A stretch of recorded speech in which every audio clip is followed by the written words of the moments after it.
kita pun saling memahami tentang keperluan dan juga kekangan yang ada. Upaya kita menggantilah peralatan-peralatan yang dah lama dah usang.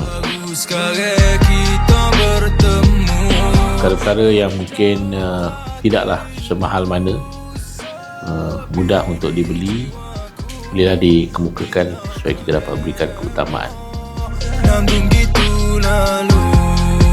So kita boleh tahulah dia pergi mana.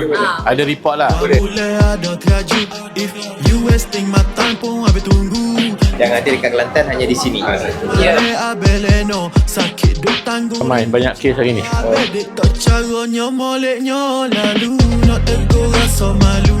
Sebut tak kena muka tak tahu nama. Bimbel takutnya marah.